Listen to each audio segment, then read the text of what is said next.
उस दौर का सबसे बड़ा मसला गुलामी था। आज भी मसाइल होंगे, हमारे यहाँ सबसे बड़ा मसला पैसा है, तो लोग समझते हैं कि बस किसी तरीके से ये आ जाए तो शायद बाकी सारे मसले हल हो जाएं। हालांकि किसी पंजाबी शायर ने कहा था कि दिल दे अंदर वसन वाला मालक ये मेहमान नहीं हुंदा, ते चोखा रिस्क भी जोड़ लईए ते बांझ नसीबों खान नहीं हुंदा। लेकिन बाद लोग समझते हैं कि शायद सारा कुछ पैसा ही है और इसी में वो बातों को तोलते रहते हैं, इसी में सारा कुछ करते रहते हैं। उस दौर का सबसे बड़ा मसला गुलामी था और गुलाम बिकता था और फिर उसके बच्चे बिकते थे। तो जब कोई गुलाम आजाद होता था ना, तो वो समझता था कि अब तो मैं दुनिया में आ गया हूं। आजादी एक बहुत बड़ी नेमत है, बहुत बड़ी नेमत। बंदा जब आजादाना घूमता है ना, देर के बाद एक कौल पढ़ा हजरत अली का, शायद पहले पढ़ लेते तो कुछ सोचें और होती। आपने फरमाया था उसे मुबारक हो जिसे थोड़े लोग जानते हैं, उसे मुबारक हो।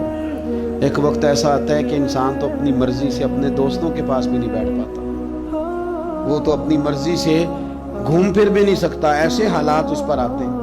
आजादी एक बहुत बड़ी नेमत है जिंदगी में, इसे समझे। तो अहले अरब के यहाँ गुलाम का आजाद होना इतनी बड़ी नेमत थी कि वो बंदा समझता था दुनिया में ही आज आया हूं। हजरत ज़ैद बिन हारिसा नबी पाक के गुलाम है। बचपन में किसी ने अगवा किया, मक्के ला के बेचा और फिर हजरत खदीजतुल कुबरा रदी अल्लाह ताला अन्हा के जरिए हुजूर की बारगाह तक आ गए। उनके वालिद और चचा और एक रवायत में उनका भाई पैसे लेके हुजूर की बारगाह में आए। कहा हमारा बेटा आपके पास है, ये पैसे ले लें, हमें दे दें, हमने लेके जाना है। तो नबी करीम सल्लल्लाहु अलैहि वसल्लम ना बात सुन के मुस्कुराए। कुछ मुस्कुराहटें बड़ी माना खेज होती हैं। हुजूर मुस्कुराए, फरमाया मैं ज़ैद को बुलाता हूँ, अगर वो तुम्हारे साथ जाना चाहे तो ये पैसे तुम साथ अपने पास रखो, ऐसे मुफ्ती ले जाना अगर जाना चाहे। तो हुजूर तो मुस्कुरा रहे थे ना, लेकिन उन्हें अभी इस बात का पता नहीं था, वो अभी इस रास्ते के मुसाफिर नहीं थे। वो कहने लगे जी ये क्या बात हुई, वो गुलामी नहीं छोड़ना चाहेगा, क्योंकि गुलामी तो समझते थे कि जी ये ही आज हैं जब आजाद हो गए, जी वो जाना नहीं चाहेंगे, ये क्या बात हुई। तो हुजूर ने फरमाया मैं बुलाता हूं ना, जाना चाहे तो ले जाओ।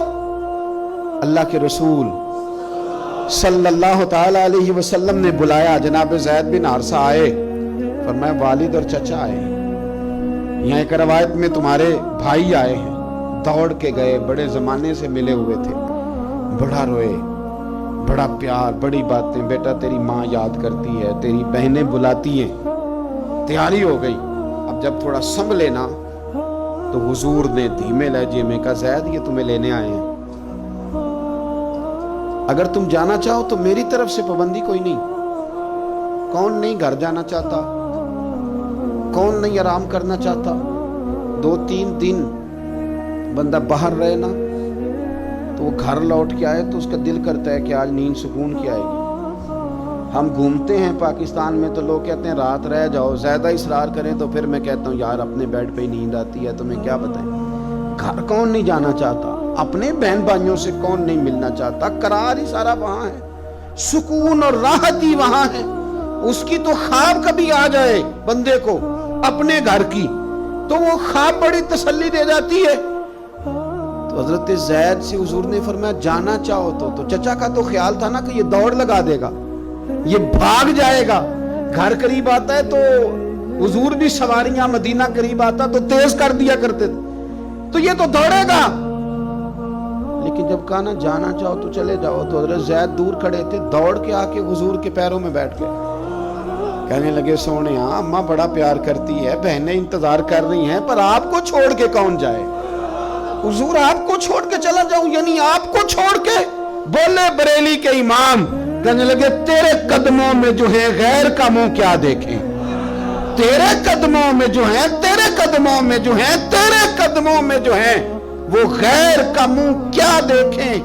कौन नजरों पे चढ़े देख के तलवा तेरा, और फरमाने लगे तेरे टुकड़ों पे पलूं, मुझे गैर की ठोकर पे ना डाल, मैं झिड़कियां खाऊं कहां छोड़ के सदका तेरा। حضور یہی رہنا ہے، یہی رہنا ہے، ہمیں کوئی آزادی نہیں چاہیے، کوئی آزادی نہیں۔ یہ غلامی کئی آزادیوں پہ قربان کی، جب پیار ہو گیا، جب محبت ہو گئی تو انداز بدل گئے، طریقے بدل گئے۔